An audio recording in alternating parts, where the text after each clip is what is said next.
Ciao, ihr wunderschönen Menschen, willkommen bei einem neuen Modern Warfare 2 Kommentar. Heute am Start der Wischnewski und der Klenki und ich mag es, den Wischnewski bei seinen Ansprachen zu unterbrechen und ja, jetzt hast du wieder das Wort.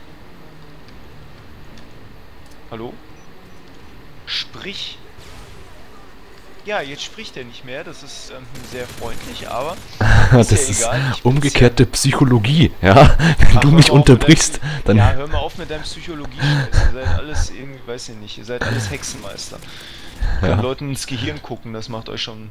Ja, ein bisschen creepy. Unbeliebt. Genau. Ja. Und heute geht es darum, ob anscheinend Spieleentwickler manchmal nicht nachdenken, wenn sie Spiele entwickeln, da doch einige Fehler schon gemacht wurden und ja, die werden auch nicht verbessert oder so. Warum auch, ja.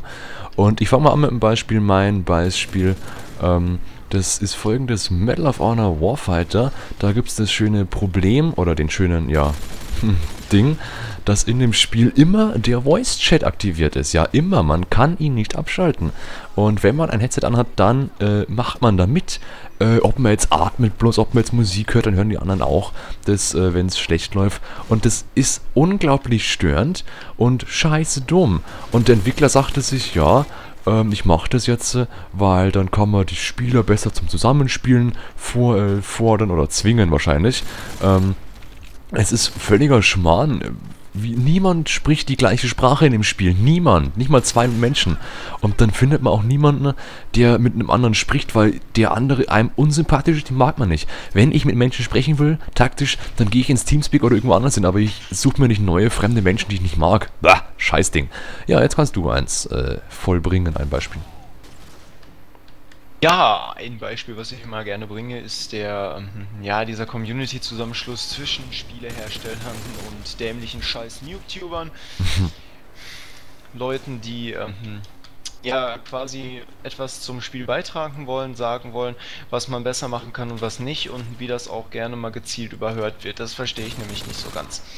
Also es ist ja jetzt so, dass bei, gerade in der Call of Duty-Ecke es so ist, dass da gerne alle Sachen möglichst neu gemacht werden wollen, außer wenn es darum geht, eine neue Engine zu verwenden. Da stellen sie sich dann quer, da fangen sie dann an rumzuzicken, weil warum soll man eine Engine, die bereits, ich glaube 4 Jahre ist sie jetzt alt, ja.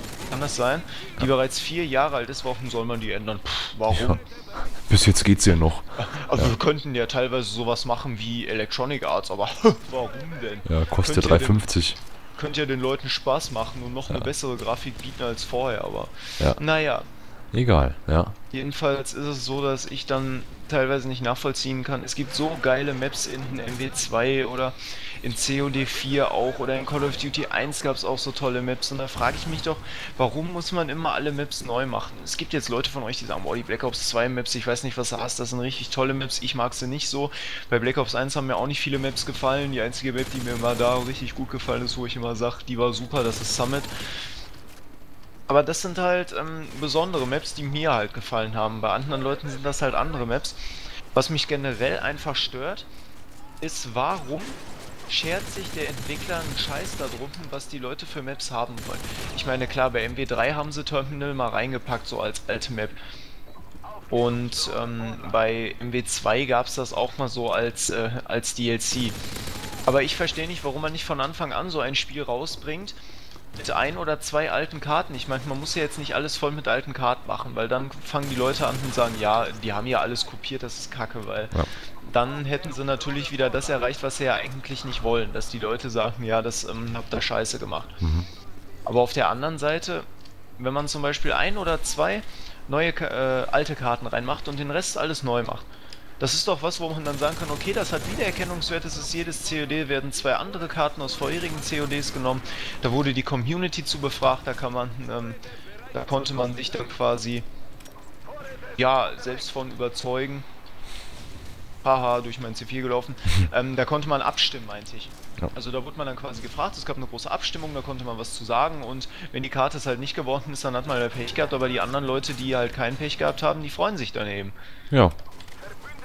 Halt so meine Ansicht. Deshalb kann ich das nicht ganz verstehen, dass da nicht mal so ein Schritt in diese Richtung gewagt wird. Ja, ich auch nicht. Jetzt könnte man da als Kontraargument sagen, ja, wenn ich die Karte will, dann spiele ich doch das alte Spiel. Mein Gott. Jetzt könnte man jetzt entkräften, zum sagen, ja, dann halt doch's Maul, weil dann müsste ich mir eh kein Spiel kaufen. Wenn mir es noch nicht gefällt, dann kaufe ich es eh nicht. Und dann, es werden immer, ja, Karten dabei sein, die scheiße sind und niemand mag und so weiter. Aber jeder spielt sie, mein Gott. Also, das ist schon mal das nächste Thema, das werde ich gerade nicht verraten. Aber das ist einfach so, wenn es Neues ist, wir müssen es haben. Ja, und das ist auch ein bisschen, ja, doof von Herstellern, weil die könnten eigentlich Menschen wirklich glücklich machen mit sowas, dass sie sagen, wir machen jetzt in MW4, das ja im Weltraum stattfinden wird, da hauen wir jetzt zum Beispiel, halt so eine Kacke rein wie hier, die Derail-Map zum Beispiel, die ist doch auch schön, obwohl sie nicht schön ist, aber es ist eine MW2-Map, ja, genau. Hat dann Wiedererkennungswert auf jeden Fall. Ja, auf jeden Fall, Warum ja. sagst du, dass MW4 im Weltraum spielt? Mach mir keine Angst. Das wird aber so. Nein. Doch, MW4. Nein, das ist bestimmt irgend so ein, ich denke mal, das ist so ein Nebenprojekt, was die machen, so dieses, die sind ja auch irgendwie dabei, so ein Call of Duty Free-to-Play zu machen, also vielleicht wollen sie das für Europa jetzt machen, dass sie da irgendwas in Richtung Weltraum machen, aber ich gehe nicht davon aus, dass MW4 irgendwie im Weltraum spielt oder so. Activision Also, hat sich Domains gekauft für Internetseiten. ja, das hab ich auch gelesen. Ja, genau. Ich weiß, was du meinst, auf Ja, jeden Fall. genau. Ich glaube aber, das ist für andere Projekte. Ich glaube, das ist nicht so ganz, dass die das machen wollen. Okay. Na, ist ja wenn egal. sie's machen, ja, Ja, klar. genau. Auf jeden Fall heute geht es um scheiß Entwickler nachdenken. Und da ist zum Beispiel ein anderes Beispiel auch. Zum Beispiel ein Beispiel, das mir jetzt gerade echt nicht einfällt. Hey, verkackt, ne? Ja, wunderschön. Was wollte ich denn gerade sagen? Mein Gott, CFX, ja, mit dem blöden MW4. Mir fällt da ein gutes Beispiel ein. Ja, Es besteht aus zwei Wörtern. Es ist eigentlich ein Wort, also es ist ein Wort, was aus zwei Wörtern mit einem Bindestrich getrennt besteht. Es ist ein Wort, wo sich bei Call of Duty Spielern immer das letzte Gegessene quasi in Erbrochenes dann umwandelt und es will raus. Es fängt mit einem H an und hört mit Host Migration auf, meine Damen und Herren. Es ist die Host Migration. bist du rausgeflogen? Nein. Achso, Hatten wir aber vorhin zur Genüge und das sind Sachen, wo die Entwickler nicht so gut nachgedacht haben. ja. Der Gedanke ist ja grundsätzlich nicht so toll, dass man schon sagt, ja, wir wollen Serverkräfte sparen, deshalb machen wir es nicht so wie andere Leute, dass man sich da Server mieten kann oder so. Nee, man muss es ja so machen, dass die ganzen Spiele bei den Leuten selbst auf dem PC geholt werden. Das heißt, wenn ich jetzt dieses Spiel dann spiele und ich bin Host, dann bin ich quasi der Leiter dieses Online-Spiels. Ich kann zwar keinen kicken, was mich unterscheidet von einem Dedicated Server. Ich kann nicht sagen, okay, ich bin hier Host, ich bin Admin, ich kann Leute kicken. Das geht halt bei Host Migration nicht. Das Einzige, was ich machen darf, ist meine Internetverbindung für diese teilweise Idioten zu teilen, wo ich das dann auch nicht so ganz nachvollziehen will. Ja. Ja, und Host Migration, ich finde es einfach kacke dann. Dann gibt es Leute, so wie den Ziengiebel, Ja. nichts gegen ihn, Nein, er nein. hat jetzt in den letzten Tagen immer mal so eine etwas schlechtere Internetverbindung gehabt. So, das kann passieren, das ist ja auch nicht seine Schuld, aber er hat NetTyp offen und er hat dann gespielt und das Lustige ist, dass die Host Migration ihn sehr oft als Host ausgewählt hat. So, ich habe auch einen NetTyp offen, bin also auch fähig, Host zu werden, habe eine 32.000er Leitung, die auch vollkommen funktioniert, die jetzt nicht irgendwie eingeschränkt ist. Habe also im Moment besseres Internet als der Ziengiebel. So, warum wird der Ziengiebel häufiger Host als ich? Nun, jetzt kann man sagen, die Host Migration war da noch im Anfangsstadium, aber das ist auch teilweise heutzutage in den aktuelleren Call of Duties nicht besser. Er kann ja in dem Moment nichts dafür, dass er eine schlechte Internetverbindung hat, aber die Host Migration muss das doch in dem Moment erkennen und automatisch die Leute auswählen, die eine bessere Verbindung darstellen. Ja. Und das sind so Dinge, die verstehe ich einfach nicht, so Sachen, wo die Entwickler nicht nachgedacht haben. Es ist ein System, wie man effizient Kosten sparen kann, weil man dann nicht selbst tausende von Servern online stellen muss, sondern einfach nur einen Master-Server online bringen muss und man dann quasi auch dadurch irgendwie versucht, die Leute von so Servern mit Selbstjustiz bei den Admins wegzuhalten. Aber auf der anderen Seite, ja, ich weiß es einfach nicht. Ich finde immer noch das Dedicated Server Modell besser, aber Finde darüber ich auch. braucht man sich ja jetzt hier auch nicht streiten. Das sind so Sachen, wo ich dann sage, da hat der Entwickler für mich nicht richtig gut genug nachgedacht oder nicht, nicht genug nachgefragt, sag ich mal. Ja, genau. Und einige Entwickler hauen ja Spiele auf den Markt, wo gar nicht fertig sind. Ich will jetzt nicht anfangen mit War Z zum Beispiel. Und deswegen sage ich was anderes, ja. Das war ja auch der größte Fehler. Und bloß Geldmacherei, aber das ist jetzt unrelevant. Ach, schön, mein Internet hängt unglaublich. Ich glaube, ich werde Host. Und es ist hier wieder gerade unglaublich am Laggen. Es ist ja jetzt nicht so, dass der Clanky kurz bevor das passiert ist, über das Thema Host Migration gesprochen hat. Das ist natürlich jetzt nicht passiert, das ist ein Irrtum. Ja. Also, ich weiß nicht, es ist jetzt gerade das perfekte Beispiel, dass es hier am Anfang der Runde erstmal richtig kräftig geleckt hat. Ja. Ja, müsste halt nicht sein, sowas, finde ich. Nee, muss es wirklich nicht. Und da ist dann einfach auch wieder das, dass man, sag mal so, ich erwarte ja nicht von den Entwicklern, dass die Gott sind, dass die sagen, ja, wir wissen alles, wir wissen genau, was die Leute wollten, das erwartet keiner von denen. Ich meine, sie müssen ein Konzept bilden mit den Leuten, die dafür verantwortlich sind, mit den Konzeptmakers und irgendwelchen Builders und was weiß ich, wie die ganzen Leute alle heißen, ist mir auch eigentlich scheißegal. Die müssen ein Konzept haben, was sie verfolgen, aber wenn sie dieses Konzept doch verfolgen und offenbar nicht so richtig wissen, was die Spieler wollen, warum fragt man die Spieler dann? Ja? Ja? Mein Gott. Es gibt ja so viele... Ja. Oh, jetzt hat mich fast deine Kiste getötet. Entschuldigung. Naja, ist ja mein Fehler, ich muss da ja nicht hinrennen. Also wie gesagt, man hat doch heutzutage gerade mit dem Internet, mit Social Networks, mit irgendwelchen Gewinnspielen, Meinungsumfragen, hat man doch so viele Möglichkeiten, die User darüber zu befragen, was sie eigentlich wollen. Und dann frage ich mich, warum macht man das nicht? Warum muss man dann einfach alles drauf ansetzen, dass es dem User schon irgendwie gefallen wird? Man sagt einfach, ja, es wird schon irgendwie werden, es wird da irgendwie was gehen und ich weiß ja auch nicht so richtig, werfen wir einfach mal was raus. Ja. Teilweise komplett verbuggte Spiele werden rausgeworfen, wo dann erstmal in den ersten Patches irgendwas gefixt werden muss. Wie gesagt, das sind so Dinge, die habe ich bis heute nicht so ganz verstanden, die konnte ich bisher nicht nachvollziehen. Ja, weil... Aber, ja. Warum... Ich habe zum Beispiel für ein Spiel eine Deadline, das muss da fertig sein, so. Ich sehe, es wird aber nicht fertig, was mache ich? Ich schmeiße es raus und patch einfach das nach. Warum mache ich das? Die Spieler sind unzufrieden und alle sind, oh, das ist ja voll scheiße und so. Das muss doch nicht sein, sowas. Also, mein Gott, man kennt sich ja aus, ja?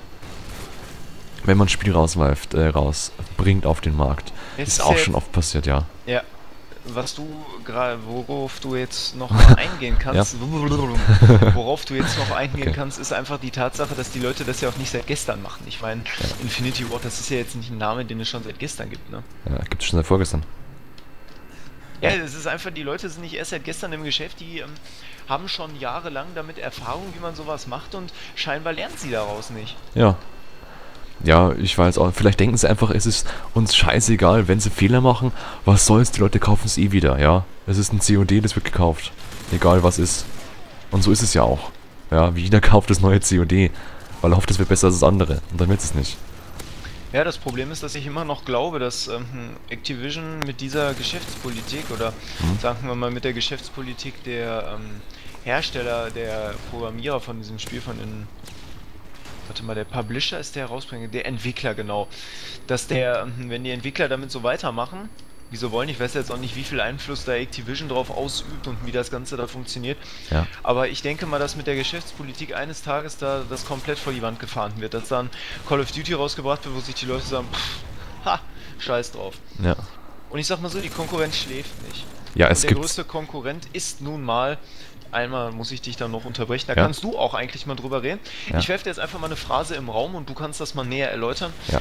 Der größte Konkurrent, der nicht schläft bei Call of Duty, ist Electronic Arts. Mit DICE. Okay, ja. Ja, ja, schon. Ja. Finde ich auch. Ja, Battlefield macht schon sehr viel richtig, wirklich. Die hauen immer schön Contest nach. Und geben es auch kostenlos her, wenn man einen Premium-Account hat. Dann gibt es das Ganze kostenlos. Ja, das ist nett.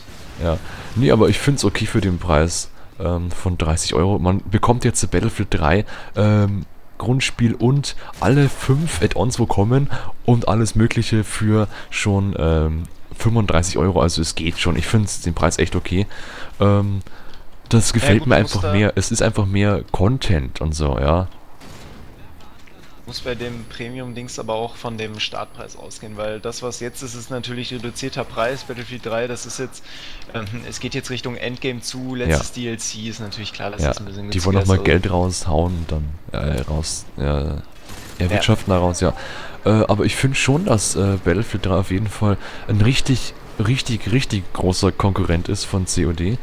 Ich würde sogar sagen, ich spiele lieber, wenn man jetzt auf den letzten Ableger ausgeht, dann würde ich sagen, ich spiele wirklich sehr viel lieber Black Ops. Schmarrn, ich spiele lieber Battlefield 3 als Black Ops, weil Black Ops 2, das gefällt mir überhaupt gar nicht. Und Battlefield 3, das ist einfach ein starkes Ding. Das kommt nicht jedes Jahr neu raus. Das stört mich auch ein bisschen. Warum bringen die jedes Jahr ein Neues raus? Ja gut, es ist ihre Firmending. Einmal machen die anderen machen die, das andere ja die. Aber ich finde es einfach ein bisschen doof. Jedes Jahr ein neues Spiel, wo man sich für 60 Euro kauft, wo man sagt nach 5 Stunden, das ist ja so scheiße, das nächste kaufe ich nicht und dann kauft man es. Ja? Finde ich ein bisschen ja. doof. Ja. Ja gut, hast du noch irgendwas Wichtiges zu erzählen? Wenn ja, erzähle es jetzt, wenn nicht, dann ja. Ja, ich würde bloß noch sagen, dass der Konkurrent von COD auf jeden Fall Battlefield 3 ist, einer der größten bisher. Und auch, ich würde sagen, sich durchsetzt, weil, ich weiß nicht, ja, einfach ein schöneres Spiel ist und weil es ein besseres Spiel ist. Ja, genau. Ich sag mal, da stimmt dann auch der Community-Abstand, Ja, wenn ich dann mal so einen Ausflug in den Battlelog mache, dann sehe ich da auch immer Umfragen. Ja, wie findet ihr denn die ja. aktuellen Karten oder welche Karte erhofft ihr euch denn und Mhm. halt sowas. Ja, wie gefällt euch Desert On? Was gefällt euch am besten? Das war sowas was schön hier. Das fand ich echt gut, sowas, ja. Das hat man halt hier gar nicht. Ja. Black Ops 2 hat man das gar nicht, MW3 auch nicht eigentlich. Der hat man gar nicht. Ja. Genau, machen wir noch eine Runde oder hören wir auf? Ja, ich weiß nicht, ich habe das jetzt gerade gar nicht so richtig mitbekommen. Ist das jetzt die erste Das ist Runde, die wo wir jetzt zweite eigentlich. die zweite, ja, dann Ja. würde ich sagen, Ja. beenden wir das Ganze, Haben wir ne? es schön getimed alles, Ja. kennen wir uns aus, schön geplant alles, wunderbar wie immer. Und dann bis zum nächsten Mal. Tschüss. Ciao.